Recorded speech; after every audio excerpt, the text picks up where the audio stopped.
Bien, hermanos, vamos a seguir.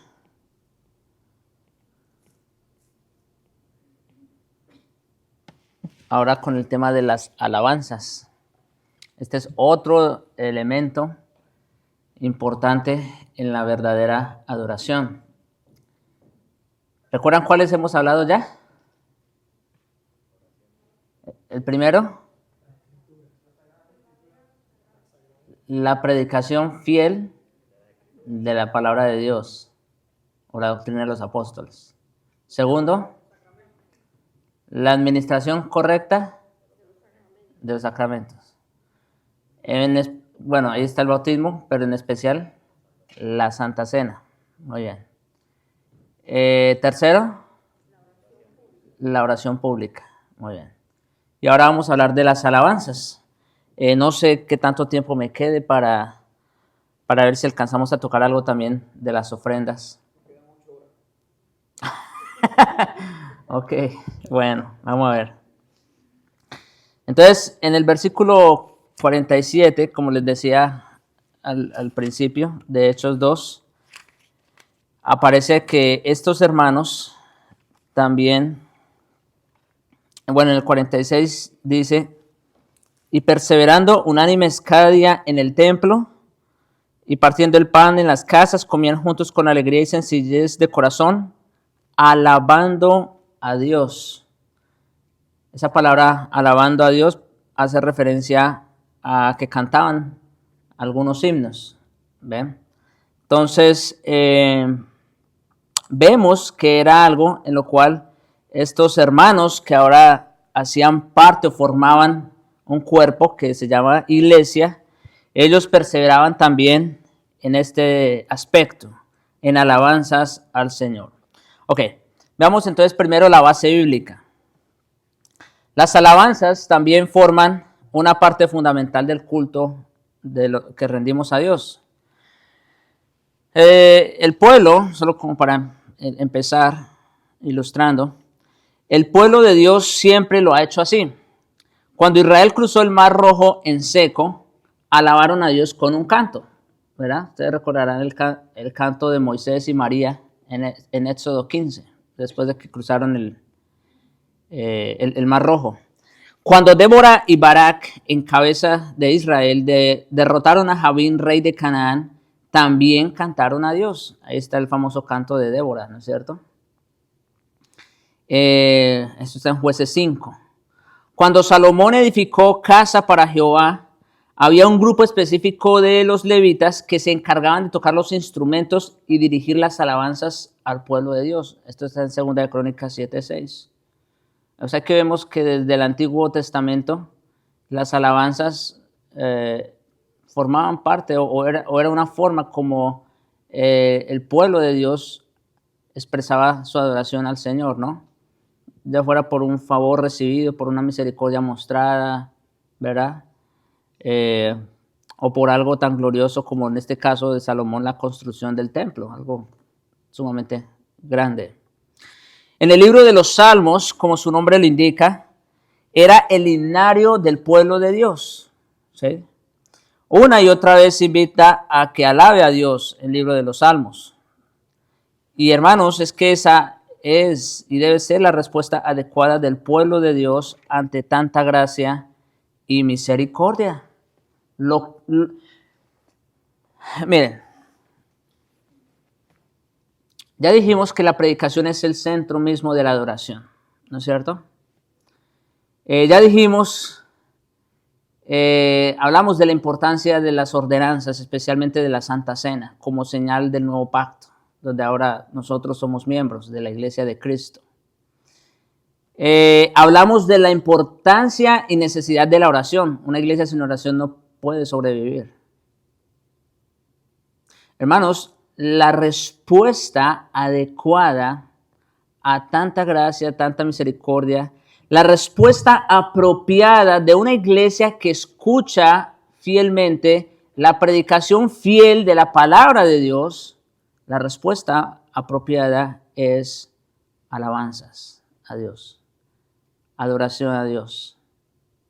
Eso es Ese es uno de los propósitos también, entre otras cosas, de predicar fielmente las Escrituras. Eso debe producir en nuestros corazones alabanza a Dios. Ahora, los argumentos a favor del canto, como parte de la adoración corporativa, no son pocos, convincentes, y se basan en al menos 5 pasajes del Nuevo Testamento. En Mateo 26:30, en primer lugar,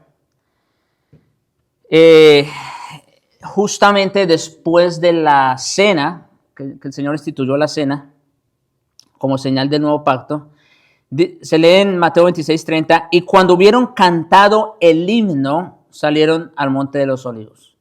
Entonces, ¿qué vemos allí después de la cena? ¿Qué hicieron? Cantaron un himno. Muy bien. Este versículo registra, como digo, que al final de la Pascua el Señor dirigió a sus discípulos en un canto, en un himno. Es importante darse cuenta que la palabra himno en las Escrituras siempre se refiere a un canto que tiene contenido religioso o un canto de alabanza al Señor. Es interesante que allí use en la traducción la palabra himno, un canto de alabanza a Dios. Ahora, ¿qué tiene que ver esto con la adoración cristiana? Mucho, en todos los sentidos, porque, como saben, fue en esta Pascua que el Señor instituyó lo que llamamos la mesa del Señor. Y más allá de toda discusión, la cena del Señor es una parte de la adoración corporativa de la iglesia, como ya lo vimos.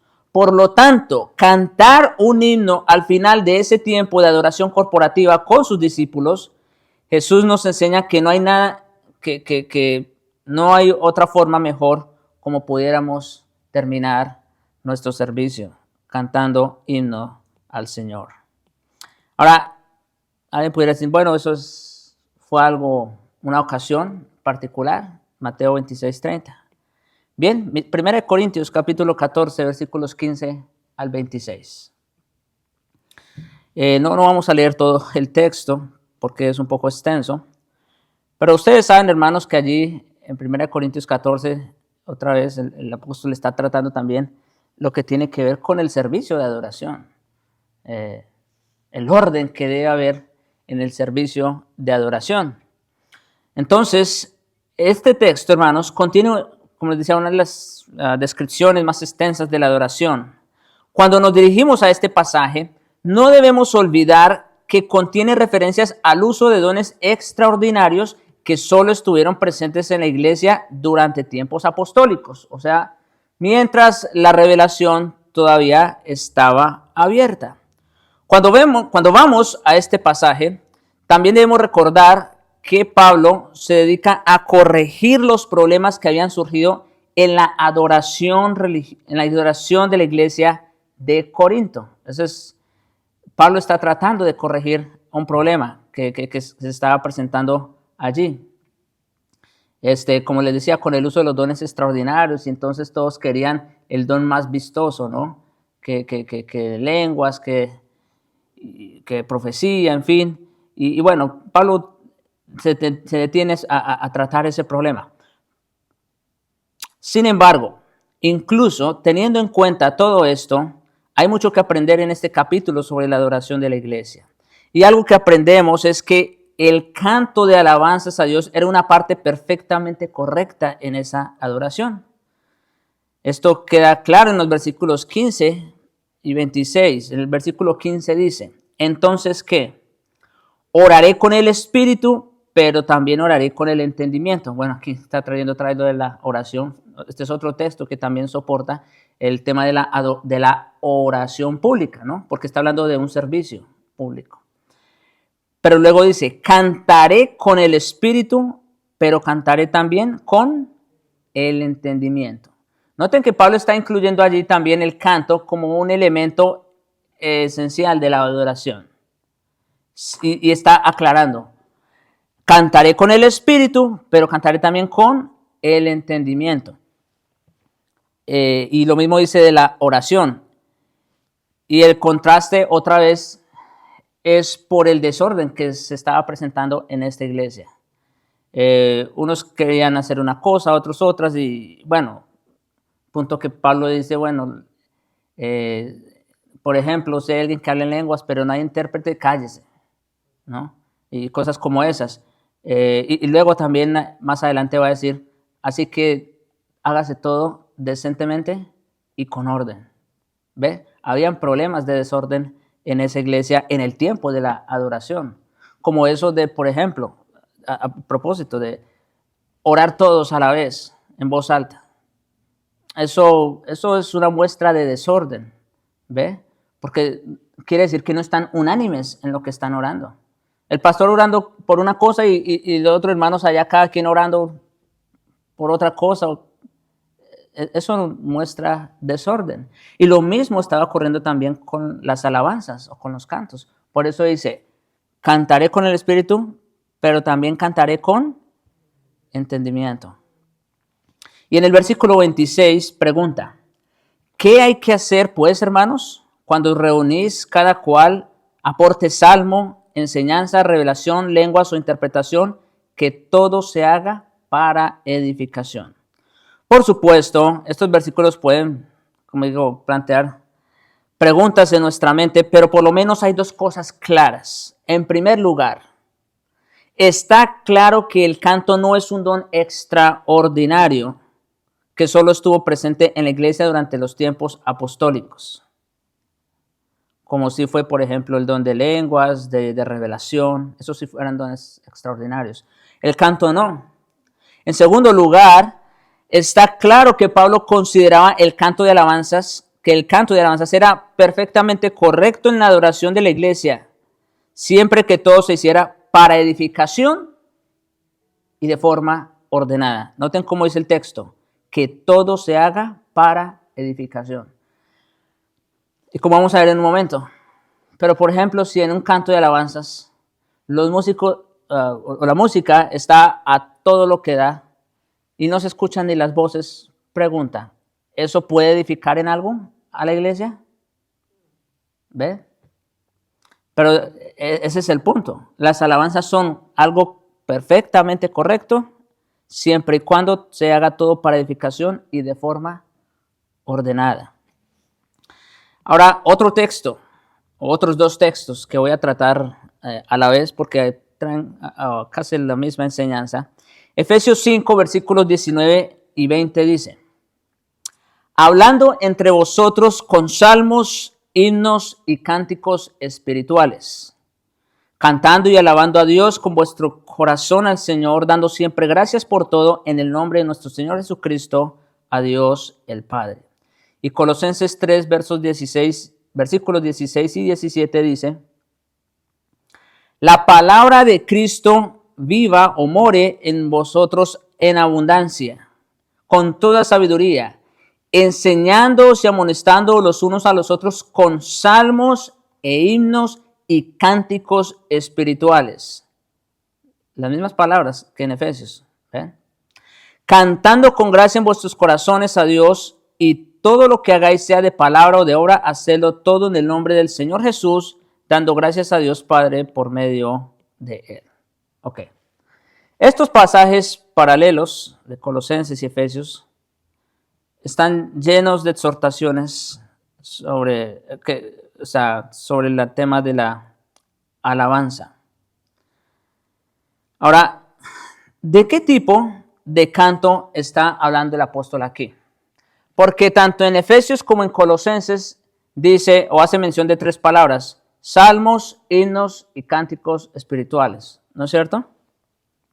No puede estar hablando del canto en privado para la propia edificación. El canto privado no habla a nadie y no puede enseñar o amonestar a nadie, ¿no? Todo el punto de este pasaje es cómo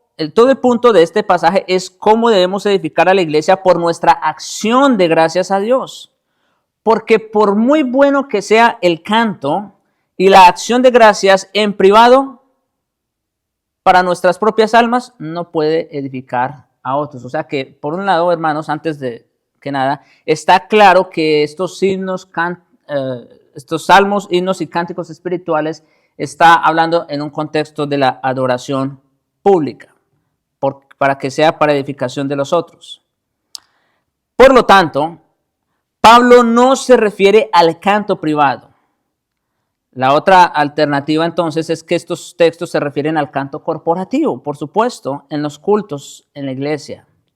Y esta opción definitivamente es la que más satisface las exigencias de este texto o de estos textos.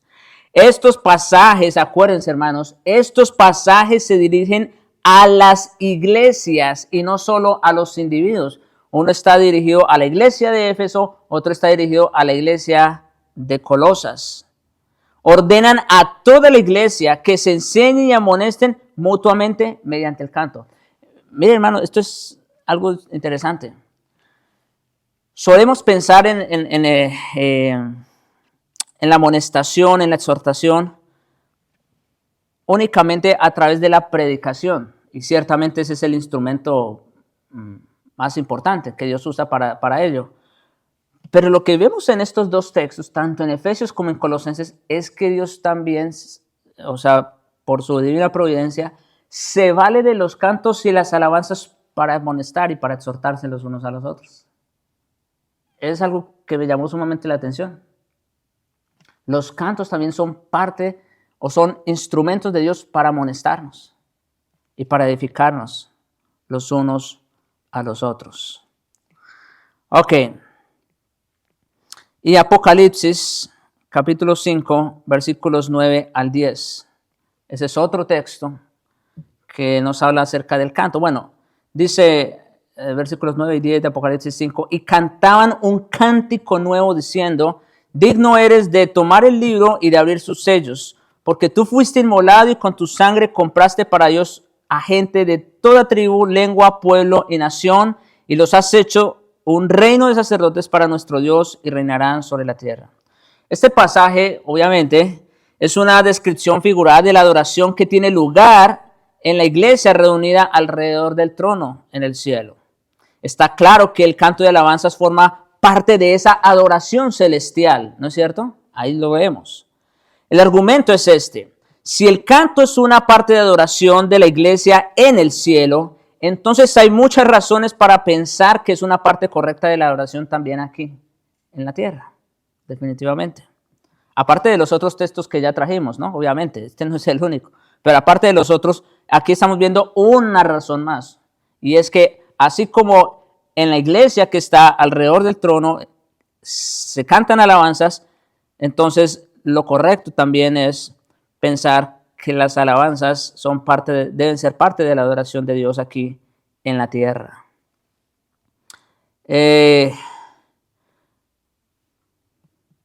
Podemos entonces argumentar que no es una parte de la adoración en el del nuevo pacto. Obsérvese, bueno. No, a ver. No, esto es, permítame, piénselo. Ok. Veamos dos conclusiones, hermanos, importantes sobre el lugar del canto en la adoración de la iglesia que se desprenden de estos textos que acabamos de ver, partiendo del de Mateo, luego siguiendo con 1 Corintios 14, Efesios y Colosenses y este de Apocalipsis. Dos conclusiones importantes sobre el lugar del canto en la adoración. Estos 5 pasajes, hermanos, proporcionan lo que es un fundamento firme para la práctica del canto de alabanzas de Dios en nuestra adoración. Deberíamos cantar salmos, himnos y cánticos espirituales, no solo en privado, sino también públicamente en la oración corporativa en la iglesia el día del Señor. Eso está claro, yo creo, a la luz de esos textos. Y número 2, las pruebas que hemos citado también muestran que el Nuevo Testamento no se obsesiona con la música y el canto en la iglesia, como creo que hacen muchos en la iglesia contemporánea, ¿no? Las pruebas a favor del canto son relativamente breves. También observamos en Hechos 2:42 un pasaje fundamental para entender los elementos de la adoración apostólica que ni siquiera se menciona el canto allí explícitamente. Entonces, esa obsesión contemporánea por la música y el canto apenas parece apropiada a la luz de esta evidencia. Lo que estoy tratando de decir es, y luego ahorita lo vamos a ver más claramente, es que a la luz de estos textos, hermanos, si bien las alabanzas a Dios son apropiadas y deben ser parte de nuestro servicio a Dios, no debemos tener cuidado con esa obsesión, vamos a decir, con esa obsesión por la... Miren, hay iglesias, hay lugares, ustedes saben, donde desafortunadamente se le da mucho más tiempo a las alabanzas que a la predicación. Es una realidad, ¿sí o no? Iglesias donde se tardan 40, 50 o hasta una hora cantando alabanzas. Y la predicación, unos 20 minutos, porque ya la iglesia está cansada, en fin. Esa obsesión es la que no es sana. ¿Ven? Y eso es lo que quiero decir. Ahora, veamos el propósito de las alabanzas. El propósito del canto de alabanzas a la luz de estos textos es doble. Por un lado, ministrar a los hombres y por otro lado, alabar a Dios. Esto es importante. Ministrar a los hombres y alabar a Dios. Yo sé que casi siempre cuando pensamos de las alabanzas, lo primero que pensamos es, obviamente, en agradar a Dios. Definitivamente que lo es. Ese es el propósito por excelencia. Pero no debemos pasar por alto también el hecho de que las alabanzas son para ministrar a los hombres. Ya lo vimos en 1 Corintios 14. Tiene que ser para edificación. ¿Ve? La única... A ver. De hecho, en 3 de los 5 pasajes que les mencioné hace un momento, el ministrar a los hombres es claramente uno de los propósitos. Ya lo dije, 1 Corintios 14, 26. ¿Qué hay que hacer, hermanos? Cuando os reunís, cada cual aporte salmo, enseñanza, revelación, lenguas, interpretación, que todo se haga para edificación. ¿Qué es ese todo que menciona Pablo allí? Incluye todo. Incluye hasta el salmo o las alabanzas que se canten. Y dice que tiene que ser para edificación. Efesios 5:19 describe ministrar a los hombres, hablando entre vosotros. Noten cómo dice, el término que utiliza el apóstol aquí en Efesios, hablando entre vosotros. O sea, cuando nosotros cantamos, sí, cantamos a Dios, pero también estamos como hablando entre nosotros. Nos estamos exhortando, les decía hace un momento, mutuamente. Hablando entre vosotros con salmos, con himnos y cánticos espirituales, cantando y alabando al Señor en vuestros corazones. Los salmos, himnos y cánticos espirituales deben cantarse a Dios, pero según este texto, deben hablar a los hombres. ¿Oyeron eso? Vuelvo y repito. Los salmos, himnos y cánticos espirituales deben cantarse a Dios, por supuesto. Nuestros cantos, nuestras alabanzas van dirigidas a Dios, pero deben hablar a los hombres. ¿Ve? Y eso tiene mucho que ver con el contenido, como vamos a ver en un momento. Y Colosenses 3:16 también enfatiza ese aspecto de ministrar a los hombres. La palabra de Cristo more en abundancia. Noten, la palabra de Cristo habite o viva en nosotros en abundancia, con toda sabiduría, enseñándoos y amonestándoos unos a otros. Hasta ahí, ok, todo parece normal. Tenemos que amonestarnos y enseñarnos los unos a los otros. Pero miren el método que dice el apóstol aquí. Los unos a los otros, ¿cómo? Con salmos e himnos y cánticos espirituales. ¿Cómo es que vamos a amonestarnos y a enseñarnos los unos a los otros en esa sabiduría que viene de Cristo? A través de los salmos, himnos y cánticos espirituales. Así que uno de los propósitos, hermanos, esto debe quedar claro, uno de los propósitos de las alabanzas es ministrar a los santos. Ministrar a los santos.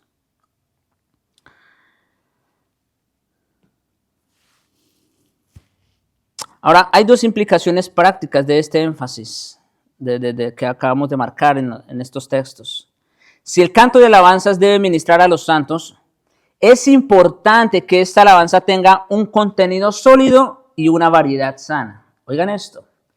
Es importante que estos cantos tengan un contenido sólido y una variedad sana. ¿Qué queremos decir con contenido sólido? Dos cosas. Primero, contenido sólido significa que los himnos que cantamos deben ser ricos en enseñanza doctrinal. Hay cantos, yo creo que ustedes de pronto han escuchado, donde a veces es nomás una mera repetición de un estribillo y cosas así, que se oye muy bien y son hasta pegajosos. Pero, ¿y qué contenido tienen? No, deben ser ricos en enseñanza doctrinal. Volvemos a ver Colosenses 3:16. En este versículo es claro en cuanto a que nuestra himnodía debería ser rica en contenido doctrinal.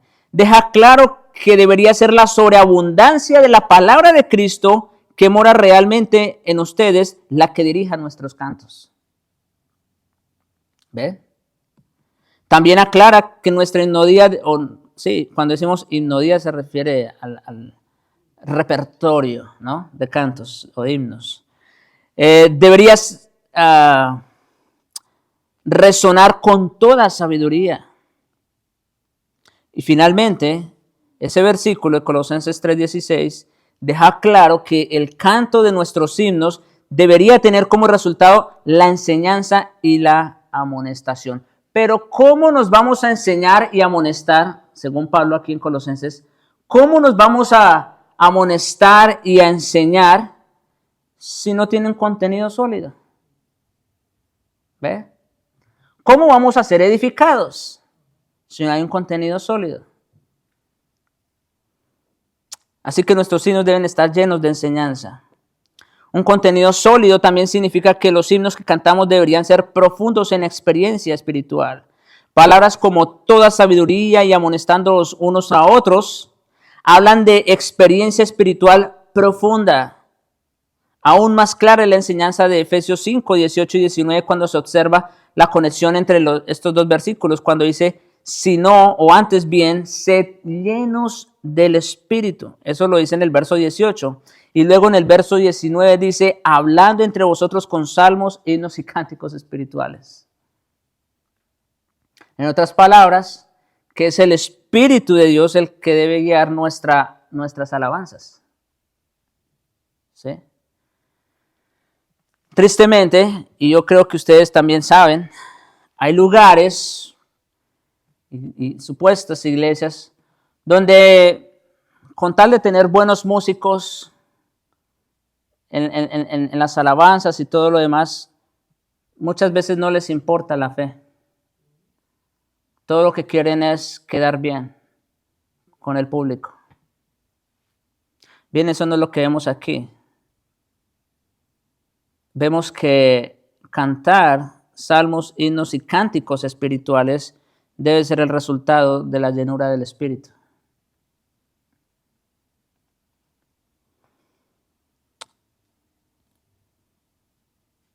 Está claro, sin dudas, que nuestros cánticos espirituales deben ser la expresión de nuestra experiencia de ser llenos del Espíritu.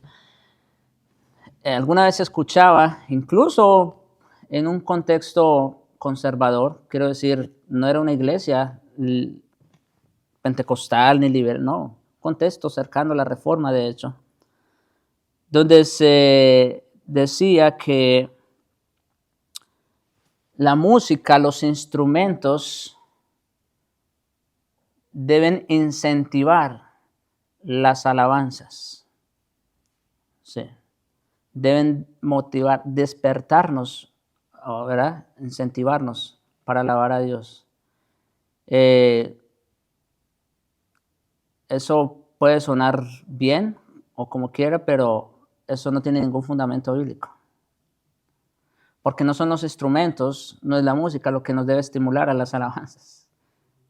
Si no lo hace Dios, ¿quién lo va a hacer? El conocimiento de Dios.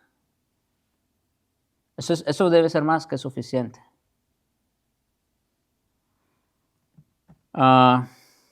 Y también recordar lo que el Señor le dijo a la mujer samaritana. Dios es espíritu y los que adoran espíritu en verdad es necesario que adoren. Y ahora, ¿qué queremos decir con variedad sana? Ya hablamos de contenido, ¿verdad? Pero también hablamos de variedad sana. Bien, la razón es que tanto Efesios 5 como Colosenses 3, Pablo especifica salmos, himnos y cánticos espirituales. Bueno, pues ¿por qué no dijo simplemente cantos y ya? O salmos. No, dice salmos, himnos y cánticos. ¿Cuál es el propósito? ¿Por qué no dice, como les dije, simplemente salmos o himnos? ¿Ven? ¿Por qué en ambos lugares se mencionan las tres palabras? Ahora bien, es cierto que estas tres palabras son sinónimos en muchos aspectos, eso es verdad. Cada una se refiere a cantos religiosos, yo creo que no tenemos duda. Cada una de esas palabras se usa repetidamente en los prefacios también de los salmos en la Septuaginta, eso es interesante. Es decir, la traducción que se tiene del Antiguo Testamento al griego se pone así, salmo, himno y cántico. Sin embargo, hermanos, esto no quiere decir que no haya distinción entre estas palabras. Ciertamente, cada una expresa un significado ligeramente diferente. Por eso Pablo usa las tres palabras. ¿Sí? Generalmente, un salmo es algo que se toca con un instrumento de cuerda. Eso significa literalmente la palabra salmo. Algo que se toca con un instrumento de cuerda. Hay algunos salmos que mencionan o que se hace mención del arpa, de la lira, ¿no es cierto? Instrumentos de cuerda. Bíblicamente viene a significar un canto de alabanza a Dios y una referencia específica al libro de los Salmos. Bueno, hay algunas iglesias donde se han musicalizado también algunos salmos, ¿no es cierto? Lo cual es bueno, porque igual es palabra de Dios, ¿no? Son salmos. Y eso es lo que es un himnario, ¿ve? Entonces, está muy bien. Ahora no quiere decir, escuchen esto, no quiere decir que solamente vamos a cantar los salmos que están estrictamente en la Biblia. No, tampoco el apóstol está limitándonos a ello. Eso en cuanto a los salmos. Un himno es un canto de contenido religioso, un canto de alabanza a Dios. Eso es todo lo que es un himno. Así que, ven, tiene mucha conexión, tiene mucha relación con lo que vimos hace un momento, pero este es un poco más general, es simplemente un canto de contenido religioso y de alabanza a Dios. Ahora, un cántico es algo que se canta, o sea, si lo dejamos ahí, es una canción cualquiera. Por eso Pablo tiene que especificar diciendo cánticos espirituales. ¿Ven? Para que no nos desviemos pensando que, pues, entonces es apropiado alabar a Dios con cualquier cántico. ¿Ven? Por eso dice cánticos espirituales. Esa palabra nos indica que el cántico en cuestión es un canto nacido del ministerio del Espíritu en el cristiano. Otra vez, viene como resultado de ¿qué? De ser llenos del Espíritu. Por eso no es apropiado que en nuestros servicios de adoración nosotros cantemos alabanzas de personas que nosotros sabemos que no son creyentes. O sea, ustedes saben de lo que estoy hablando. Artistas, ¿no? Que según cantan en nombre de Cristo. Y lamentablemente ni ellos mismos conocen a Cristo. No es apropiado que traigamos ese tipo de cantos al servicio de adoración. El propósito del uso de estas tres palabras es que puede y debe haber una rica variedad en los himnos que cantamos y deberían cantarse en el servicio de adoración. Entonces ya dijimos, un propósito en las alabanzas, ¿cuál es? Ministrar a los santos. Pero otro servicio, por supuesto, es alabar a Dios. Definitivamente, a eso es el propósito último, ¿no? Ahora, hay dos cosas o dos razones, ¿no? Para pensar en que nuestra alabanza a Dios sea genuina y aceptable. En primer lugar, escuchen hermanos, esto es importante. Sabemos que cantamos a Dios con el propósito de alabarlo, de glorificarle. ¿Sí? ¿Qué implica eso? ¿O cómo nosotros podemos alabar a Dios de esa manera? En primer lugar, debe ofrecerse las alabanzas en el contexto de la redención trinitaria. Deben ofrecerse alabanzas en el contexto de la redención trinitaria. ¿Qué quiero decir con eso? La redención o salvación es la obra del Dios Trino, Padre, Hijo y Espíritu Santo. Todos están involucrados en restaurar a los hombres en favor de Dios. Todos están involucrados en esa obra. Si nuestra alabanza ha de ser genuina y aceptable, debe ofrecerse por medio de esta obra del Dios Trino en la salvación.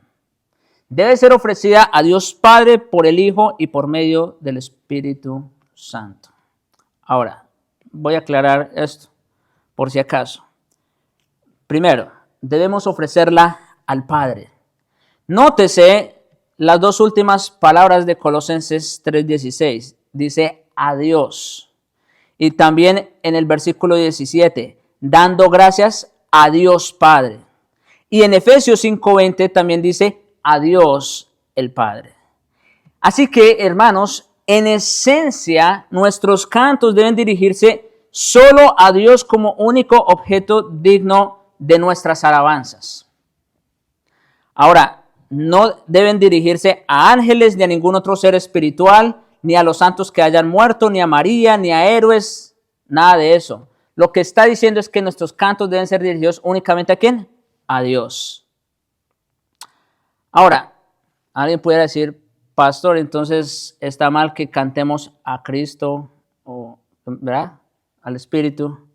Bueno, por supuesto, está permitido alabar al Hijo y al Espíritu en nuestros cantos, definitivamente, porque ellos también son en esencia Dios, por supuesto. Sin embargo, en la economía de la redención, o sea, cuando hablamos en términos de salvación, de la obra de Dios, el Padre sostiene la majestad de la divinidad.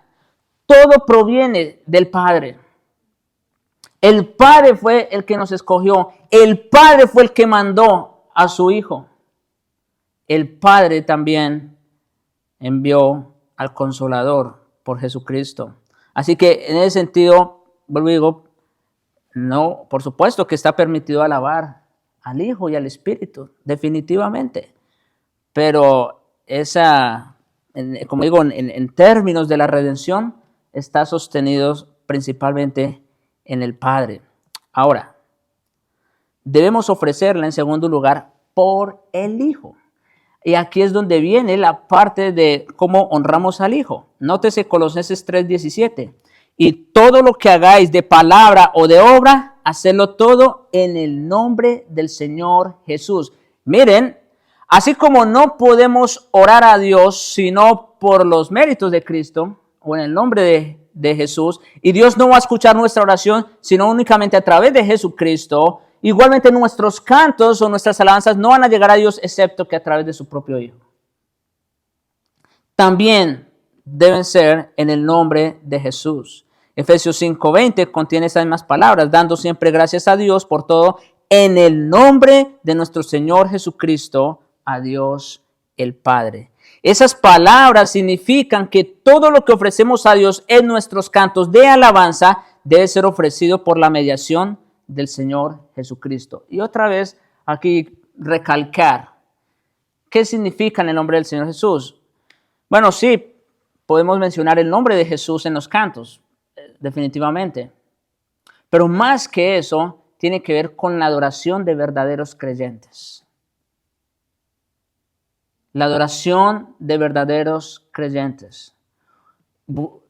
Quizás voy a ser muy reiterativo en esto, pero un incrédulo no puede adorar a Dios. Así como no puede orar, tampoco puede adorar. Los únicos que pueden adorar a Dios realmente son los creyentes. Y eso significa, en primer término, en el nombre del Señor Jesús. Dios solo acepta las alabanzas de los santos. Es su nombre unido a nuestros cantos de alabanza y no el nuestro lo que los hace aceptables a Dios. Somos tan pecadores e inaceptables por nuestra naturaleza que incluso nuestros cantos de alabanza no agradarían a Dios y no serían aceptables sin la sangre, sin la cruz y sin la intercesión de nuestro Señor Jesucristo. Y por otro lado, deben ofrecerse por medio del Espíritu. Por medio del Espíritu. Aquí las palabras claves, otra vez en Efesios 5, 18 y 19. No os embriaguéis con vino, en lo cual hay disolución, sino sed llenos del Espíritu. Llenos del Espíritu. Hablando entre vosotros con salmos, himnos y cánticos espirituales. Solo cuando seamos llenos del Espíritu, los cantos de alabanza a Dios brotarán de nuestros corazones redimidos al Señor.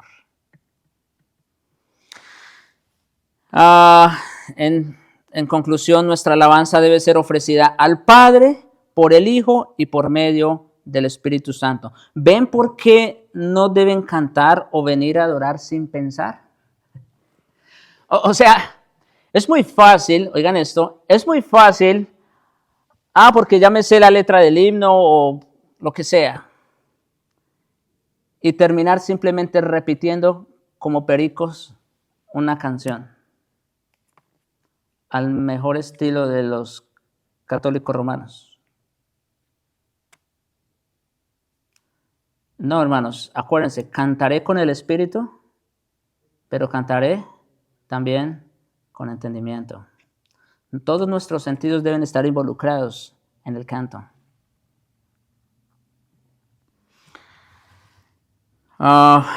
Ok. Bueno.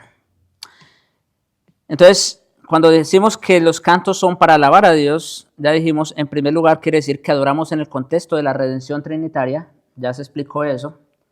Tiene que ver con la obra de las tres personas en la salvación.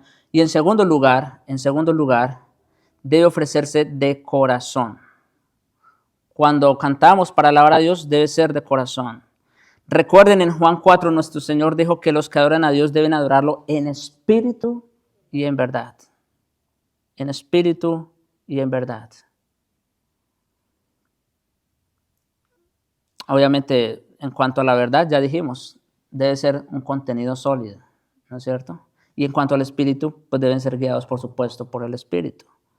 En Mateo 15, 8, recuerden las palabras del Señor. Este pueblo de labios me honra, pero su corazón, ¿qué? Está lejos de mí.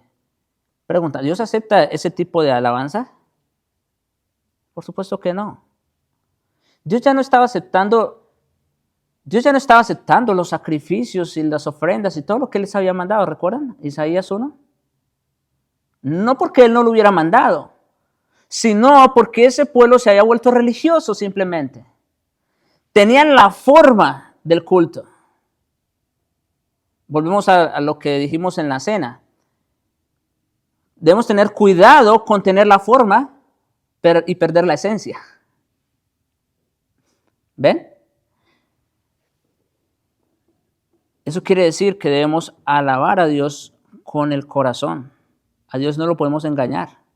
Así que nuestro canto debe ser en espíritu y en verdad. Debe salir de nuestro corazón. Recordemos Efesios 5, 19 otra vez. Cantando y alabando con vuestro corazón al Señor. Ni siquiera dice con vuestros labios o con vuestras bocas. Bueno, por supuesto que el canto se expresa mediante la voz. Eso es claro. Pero ¿cómo dice que debemos cantar? Con nuestro corazón. Dando siempre gracias a Dios. Y Colosenses 3:16 también dice lo mismo. La palabra de Cristo mora en abundancia, cantando con gracia, ¿en dónde? En vuestros corazones a Dios. Deben ser de corazón. Y también 1 Corintios 14:15, ya lo dije. Oraré con el espíritu, pero oraré con el entendimiento. Cantaré con el espíritu, pero cantaré con el entendimiento. Varias cosas a modo de conclusión.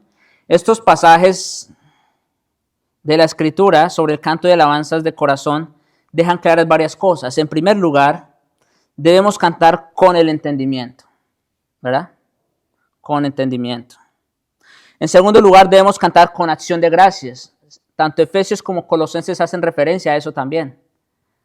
Es una manera de expresar nuestra gratitud a Dios, ¿no es cierto? Con acción de gracias. En tercer lugar, debemos cantar con energía, por supuesto. Esa es la otra.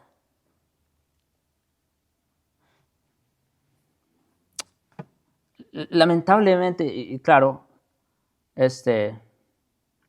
todo dentro del orden, ¿verdad? Pero uno ve como pseudo iglesias, la gente está tan metida y tan concentrada y, como dicen, le echan todas las ganas. Y eso que ellos no saben lo que adoran. Ahora nosotros, que tenemos un conocimiento de Dios, por lo menos que se ajusta a las Escrituras, debiéramos también echarle todas las ganas cuando cantamos. En cuarto lugar, debemos cantar con emoción a medida que Dios nos ayuda. Otra vez, no estamos en contra de que de pronto alguien con la motivación correcta y porque le nace del corazón, de pronto levantar la mano, ¿verdad? Cerrar los ojos mientras está cantando. Está bien, está bien. Obviamente nosotros no lo vamos a promover desde el púlpito, porque no queremos que finjan, perdonen la dureza, pero es verdad. No se trata de eso. Si el conocimiento de ese Dios y de esa gracia que han recibido no los mueve, el que está aquí no puede hacerlo. ¿Ve?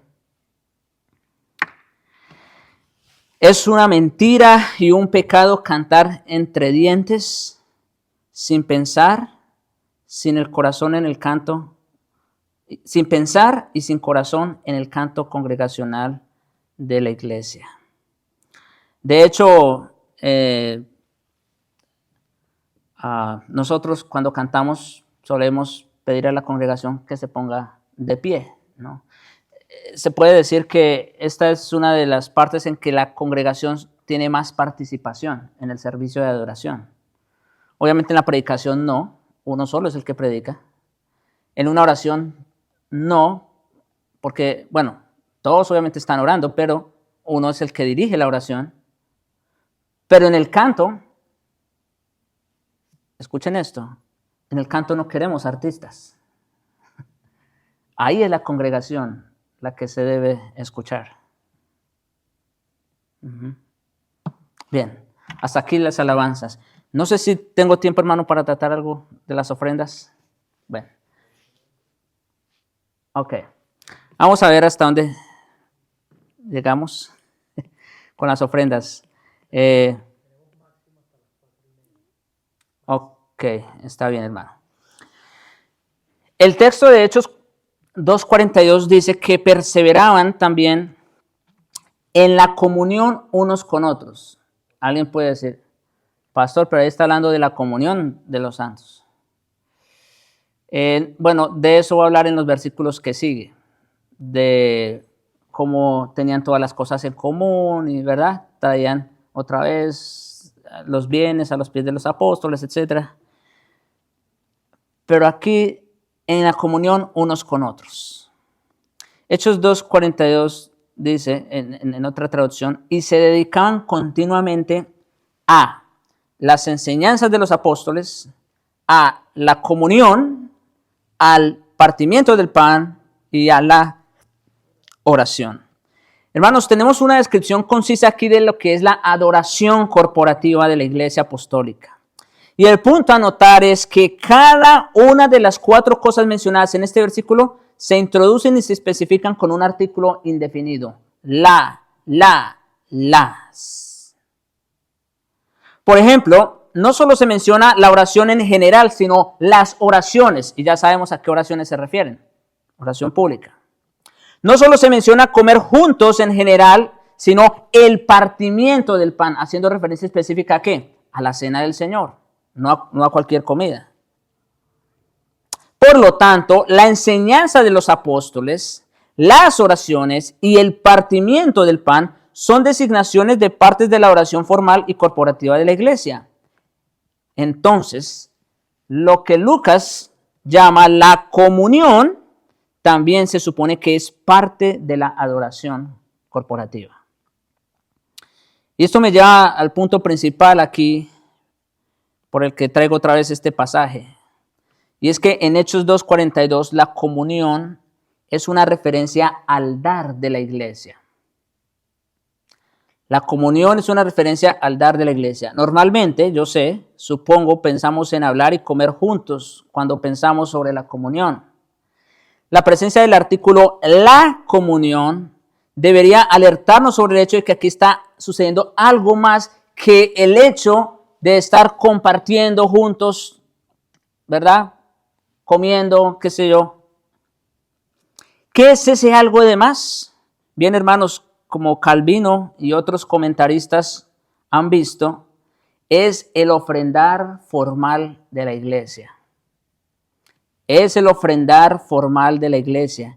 Y permítame presentarle, por supuesto, yo sé que de pronto esto es nuevo para algunos, pero presentarle argumentos para ver que la comunión aquí se refiere a las contribuciones u ofrendas. Primero, la palabra utilizada aquí que se traduce como comunión, en Hechos 2:42, es una de las palabras más comunes del Nuevo Testamento para referirse a dar o contribuir. Eso llama sumamente la atención. La palabra griega para comunión significa, de hecho, compartir. Eso significa la palabra comunión. Tener algo en común. O contribuir con algo para otra persona. Solamente por traer unos ejemplos, hay más, pero no voy a tomar mucho tiempo. Romanos 15:26, por ejemplo, dice: porque Macedonia y Acaya decidieron hacer una contribución para los pobres de los santos que están en Jerusalén. Esa palabra contribución es la misma palabra comunión. O sea, quisieron contribuir o participar de sus bienes a estos santos en Jerusalén. Romanos 12:13, contribuyendo para las necesidades de los santos. En otras palabras, practicando la comunión. Gálatas 6:6, y al que se le enseña la palabra, que comparta toda cosa buena con el que le enseña. Ese compartir es la misma palabra comunión. Comparta cosa buena, y se está refiriendo obviamente a una ofrenda. Filipenses 4:15, y vosotros mismos también sabéis, filipenses, que al comienzo de mi predicación del evangelio, después de que partí de Macedonia, ninguna iglesia compartió o tuvo en común conmigo en cuestión de dar y recibir, sino vosotros solos. La misma palabra. Hay más ejemplos, vamos a dejar ahí. Pero vemos claramente cómo esa misma palabra se usa para hablar de contribuciones y ofrendas. En segundo lugar, esta misma palabra raíz se utiliza en los versículos y capítulos siguientes para describir los bienes compartidos entre los primeros cristianos. Comparemos, por ejemplo, los versículos 44, donde dice: todos los que habían creído, o sea, este mismo grupo de creyentes que se habían agregado a la iglesia, todos los que habían creído estaban, ¿qué? Juntos y tenían todas las cosas en común.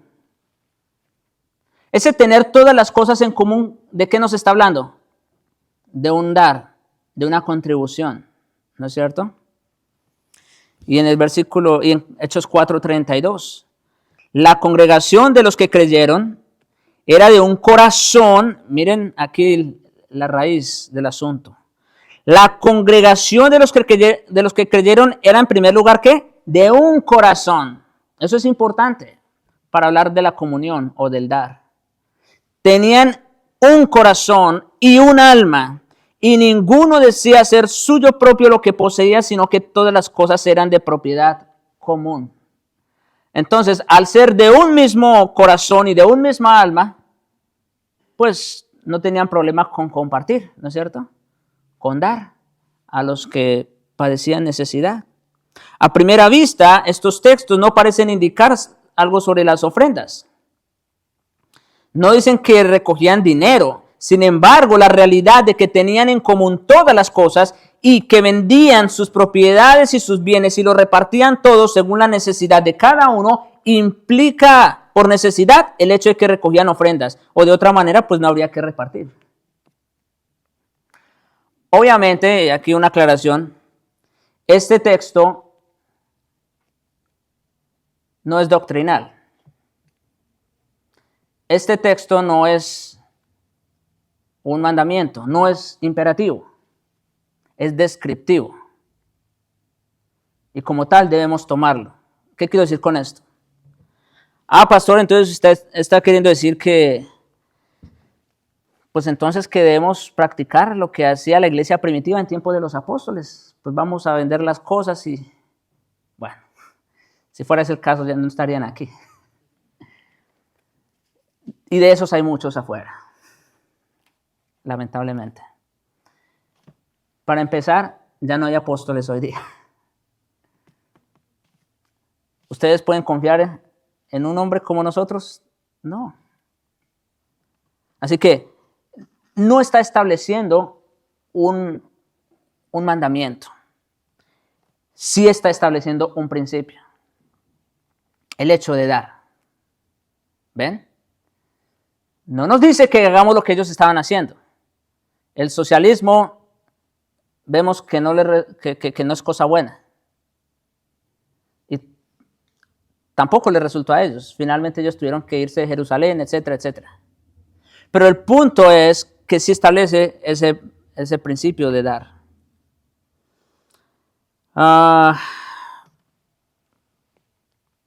Poner sus dones a los pies de los apóstoles, oigan esto, sugiere o representa más bien un ambiente formal o al menos público en el que se traían los dones, y es difícil excluir de esta imagen la adoración pública de la ofrenda. Así que tenemos implícita y explícitamente el mandato de recaudar ofrendas en la iglesia y para la iglesia.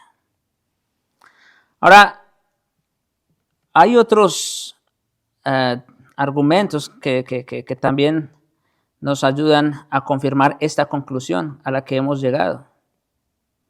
No, vamos a ver, tenía aquí algunos textos del Antiguo Testamento, pero no vamos a ir allá por causa del tiempo. Pero en el Nuevo Testamento, que es, y no porque, obviamente, no es porque estemos dejando fuera lo que nos enseña el Antiguo Testamento, hay enseñanza también, pero ahorita el tiempo nos apremia. Vamos a ver, en el Nuevo Testamento, las ofrendas se relacionan con el primer día de la semana. Esto es interesante. El día de la adoración corporativa, como dice 1 Corintios 16, del 1 al 2. Habla de la adoración de las iglesias de Corinto y Galacia el primer día de la semana. Pablo les dice, hagan lo que mandé que hicieran en las iglesias de Galacia, que cada primer día de la semana, cada quien aparte, ¿verdad?, para la contribución de la ofrenda de los santos que están en Jerusalén. Así que, ¿cuándo? ¿O qué vemos aquí? Vemos que esas ofrendas se recogían ¿cuándo? Cada primer día de la semana. La referencia probable es, pues ya lo dije, a las ofrendas durante la adoración de esas iglesias. En todo caso, y de forma muy clara, la recogida de la ofrenda para la iglesia de Jerusalén está relacionada con el primer día de la semana. Y dado que el día del Señor es el día de reposo cristiano, por tanto es un día de adoración, y la ofrenda se presenta precisamente en conexión con esa adoración. Algo más importante también. Ofrendar se describe como un sacrificio espiritual. Ofrendar se describe como un sacrificio espiritual y es, por lo tanto, uno de los sacrificios espirituales de los que debería estar compuesta la adoración corporativa de la iglesia. Ya saben, los sacrificios en el Antiguo Testamento, una de las cosas que representaban era la adoración a Dios. Bien, pues la ofrenda en el Nuevo Testamento se ve como un sacrificio espiritual. En Filipenses 4, del 11 al 20, aquí Pablo menciona que pasaba varios resultados positivos de dar, que pueden servir como motivos para hacerlo. No vamos a leer el texto porque es un poco extenso. Pero entre ellos se menciona que su dádiva era fragante aroma, sacrificio aceptable, agradable a Dios. ¿Qué es esto, hermanos? Sino un acto de adoración. Las ofrendas, la recogida de ofrendas es un acto de adoración en sí mismo. Y por eso debe hacerse público. Y por eso debe hacerse durante el servicio de adoración. Y debe ser claro y visible. Hay lugares donde, ¿verdad? Quizás por el temor, ya saben, con todo lo que pasa en las pseudoiglesias de la prosperidad, etcétera, que de pronto tienen un cajoncito por ahí en un rincón o algo. Pero hermanos, no, las ofrendas deben ser una parte importante del culto de adoración. Y debe haber un momento especial para eso, en el que se hace mención de ello, en el que quizás se lea un texto, se explique algo muy breve sobre el tema y se ore por ello, por las ofrendas. Ok, conclusión práctica. Ofrendar es una parte establecida de la adoración corporativa de la iglesia. Y esto, como digo, tiene por lo menos 3 implicaciones prácticas. Primero, si ofrendar es una parte establecida de la adoración corporativa, entonces no deberíamos avergonzarnos de darle un lugar prominente en nuestra adoración. Eso debe ir también, así como los otros elementos, también las ofrendas.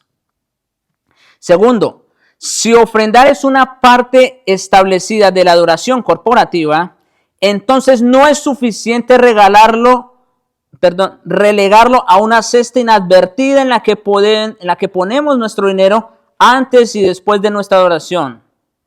¿Y si tratáramos la oración o el canto o la predicación de la misma manera? No, hermanos. Esta también, como les dije, debe ser una parte importante. Y tercero, si ofrendar es una parte establecida de la adoración corporativa, entonces no deberíamos dejarnos llevar por argumentos en contra de incluir las ofrendas en nuestra adoración corporativa. Esto más que nada conmigo ocurre en iglesias que quieren huirle definitivamente a todo lo que se llama prosperidad, pero también hay que tener cuidado de irnos al otro extremo. ¿Ven? Ok. 3 cosas más. El espíritu de ofrendar como parte de la adoración. Esto es importante. El espíritu de ofrendar como parte de la adoración. Como hemos visto, la Escritura es clara en cuanto a nuestro deber de ofrendar. Cuando proviene de un corazón recto, es un sacrificio espiritual aceptable a Dios. Pero, ¿cuál es el espíritu? Oigan esto. ¿Cuál es el espíritu con el que deberíamos ofrendar y que Dios encuentra aceptable? Por lo menos 2 textos identifican el espíritu. 2 Corintios 8:5 dice, y esto, pues hablando obviamente de las ofrendas, o de cómo ofrendaron los hermanos en Acaya, dice, y esto no como lo habíamos esperado, sino que primeramente se dieron a sí mismos al Señor y luego a nosotros por la voluntad de Dios. En otras palabras, ¿qué está diciendo esto? Noten.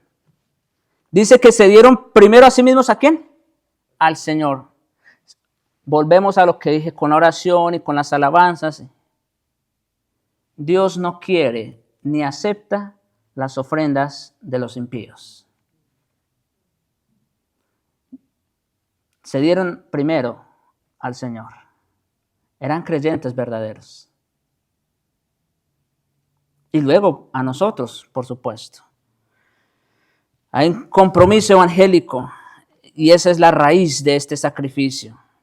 Para ofrendar y que sea aceptable al Señor, debe provenir de personas que primeramente se hayan dado a sí mismas al Señor. Esto nos debe recordar también el ejemplo de la viuda, ¿no? Que puso en el tesoro de su templo todo lo que tenía para ir otra vez. Esto no es un mandamiento, esto no es doctrina, es simplemente descriptivo, pero el Señor ciertamente elogia la actitud de esta mujer. ¿Ve? Su ofrendar debería ser muestra de un corazón que primeramente se ha dado a sí mismo a Dios.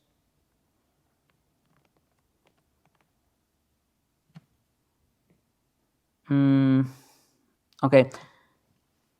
Es un acto de compromiso, mejor aún, es un acto de encomienda. Es renunciar a la propiedad y a la autosuficiencia de nosotros que somos pecadores. Tal vez, hermanos, es por eso que ofrendar es tan extraño para algunas personas, porque quizás aún todavía no se han entregado a sí mismos al Señor, como dice Pablo. Es porque nunca se han dado realmente al Señor con una fe salvadora. En segundo lugar, otra manera, otro espíritu de ofrendar está en 2 Corintios 9:7. Dice que cada uno dé como propuso en su corazón, no de mala gana, ni por obligación, porque Dios ama al dador alegre. Ofrendar no solo es un acto de compromiso evangélico, como vimos ahorita, pero también es un acto de gratitud evangélica. El compromiso evangélico crea sin duda una gratitud evangélica. El que se da a sí mismo al Señor se convierte en dador alegre por defecto. De gracia recibisteis, damos de gracia. Debe ser un espíritu de alegría y disposición que motive nuestras dádivas al Señor. No solo debemos preocuparnos por dar, sino con qué espíritu damos. Sí, deberían dar. Están pecando contra Dios si no contribuyen a su causa. Pero el mero hecho de dar, no importa qué cantidad, no agradará a Dios. Es un sacrificio espiritual y hay que mirar la forma. Debemos mirar a los corazones en la forma en que damos, porque debe ser una ofrenda con alegría, no con pesar, no con tristeza, como dice también el apóstol. ¿Qué cantidad ofrendar? Rápidamente voy a tocar esto, porque aquí también muchos pueden, surge la pregunta, ¿y cuánto debemos ofrendar? E incluso se habla de diezmar, ¿no es cierto? Bien, hermanos, el diezmo rápidamente se estableció en el Antiguo Testamento no solo como un tipo de ofrenda, sino que en realidad era un impuesto que se daba para el sostenimiento del tabernáculo o el templo, para los levitas y para los sacerdotes. Cabe recordar que los levitas fue la tribu designada por Dios no solo para ejercer el sacerdocio o atender asuntos religiosos, pues ellos en realidad fungían como gobernantes y jueces del pueblo de Israel. Esto es importante, ya van a saber por qué. Es decir, que los diezmos que se recogían era un tipo de impuesto que se utilizaba para la administración del templo, el gobierno del pueblo y el sustento de sus funcionarios. ¿Sí? Eso debe quedar claro, hermanos. Lo que era el diezmo en el antiguo pacto. Era un tipo de impuesto que se recogía y utilizaba para la administración del templo, el gobierno del pueblo y el sustento de sus funcionarios. Sin embargo, en el Nuevo Testamento no encontramos una cantidad específica a ofrendar. El apóstol Pablo solamente dice al respecto en 1 Corintios 16:2, cada primer día de la semana, cada uno de vosotros ponga aparte algo como según haya prosperado. No nos dice cantidad, dice según haya prosperado. Obviamente, hermanos, obviamente se esperaría que aquellos que han sido amados por el Señor y que viven bajo su gracia, contribuyan de acuerdo a esa gracia que han recibido y reciben todos los días. Se esperaría que sus contribuciones fueran acordes con esa gracia. Y algo más, el uso de las ofrendas. Esto ya es más rápido. En primer lugar, dos cosas aquí. En primer lugar, ayuda a los necesitados. Esa es una forma como se deben usar las ofrendas, según Hechos 4, 34 y 35, Romanos 15, 26 al 27. Ayudar a los hermanos que están en necesidad. No voy a abundar sobre eso mucho, pero yo creo que es claro, ¿no? Y número dos, sostenimiento de sus líderes. Este principio lo encontramos, ya vemos en el Antiguo Testamento, cuando Dios estableció que los levitas no tendrían heredad ni posesión, sino que servirían en el tabernáculo. Entonces el pueblo, los demás traían diezmos y bueno, de esa manera era que sostenían. En el Nuevo Testamento, nuestro Señor estableció este principio cuando envió a los 12 a predicar, en Mateo 10. Dice, no os proveáis de bolsas de alforja, sino que de lo que te dieren comer y todo eso. ¿Por qué? Porque el obrero es digno de su salario. Y luego Pablo trae esas mismas palabras y aparte trae la ley en Deuteronomio, si no estoy mal, cuando dice no pongas bozal al buey que trilla. Y luego trae las palabras del Señor y digno es el obrero de su salario. ¿A qué se está refiriendo? Pues precisamente a eso, a que el que trabaja de la palabra, pues que viva de la palabra. Y hay abundante instrucción, 1 Corintios 9, 2 Corintios 11, 1 Timoteo 5, donde se nos habla acerca del sostenimiento de los líderes. Ya, hermanos, promesa y resultado de ser buenos ofrendantes. El Nuevo Testamento promete una bendición especial para aquellos ofrendantes cuya motivación es la correcta y redunda para la gloria de Dios. Y la frecuencia para recaudar las ofrendas, ya lo escuchamos en 1 Corintios 16, 1, donde dice cada primer día de la semana. Bien, hermanos, hasta aquí vamos a dejar. Entonces, no sé, hermanos, vamos a dejar algún tiempo breve para preguntas.